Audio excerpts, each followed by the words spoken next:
very long way. Ooh, look at that. It says TikTok. President My, Trump, my. What is that all about? First, we have Alaska, sir. This is an executive order relating to unleashing Alaska's potential as an energy reservoir for the entire nation. And what about Anwar?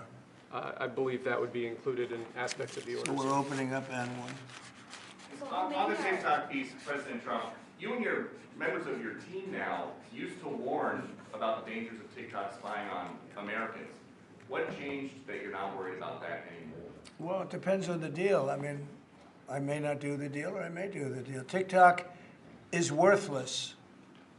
Worthless. If I don't approve it, it has to close. I learned that from the people that own it.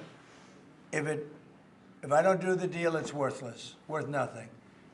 If I do the deal, it's worth maybe $1 trillion, $1 trillion. So if I do the deal I'm talking about doing it for the United States. If I do the deal for the United States, then I think we should get half. The TikTok CEO, In other words, I think the U.S. should be entitled to get half of TikTok. And congratulations, TikTok has a good partner.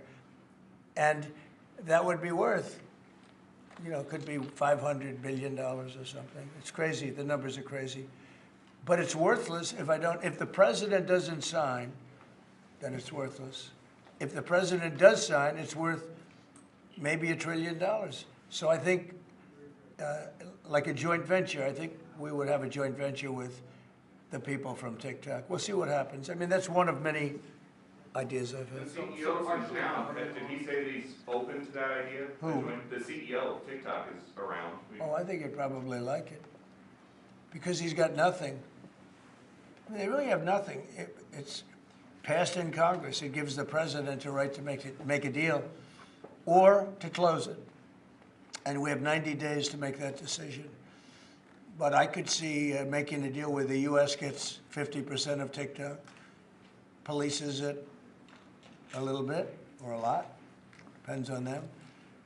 But remember, they make telephones in China. They make all sorts of things in China. Nobody ever complains about that. Here they're complaining about this. There's so many different products made in China, and nobody ever complained about it. The only one they complain about is TikTok. And TikTok is largely young people. I guess I have a warm spot for TikTok that I didn't have originally. But, I went on TikTok, and I won young people up by 36%, Peter. And Republicans typically don't do too well with young people. But it's a different Republican Party. Would the U.S. government buy a portion of TikTok then, or how would it get that 50%? No, you'd take 50% of TikTok for the approval that TikTok could continue in business. And they'd have a great partner. The U.S. would be their partner. But the U.S. essentially would be paid for doing that half of the value of TikTok. Would there be a private sector owner as Could well in be, the yeah, U.S.? it could be a lot. Tell you what, every rich person has called me about TikTok. You wanted to block TikTok. Why did you change your mind? Because I got to use it. And remember, TikTok is largely about kids, young kids. If China's going to get information about young kids, I don't know. Are you I think, Chinese? to be honest with you, I think we have bigger problems than that. But when you take a look at telephones that are made in China and all the other things that are made in China, military equipment made in China, I think TikTok is not their biggest problem. But there's big value in TikTok if it gets approved. If it doesn't get approved, there's no value. So if we create that value, why aren't we entitled to like half? Sir, if they don't come in until 90 days, will you shut them down? Does Biden ever do news conferences like this? How many news conferences, Peter, has he done like this? Like this? None. 0. And it would be 0 for the next infinity. For infinity, it would be 0.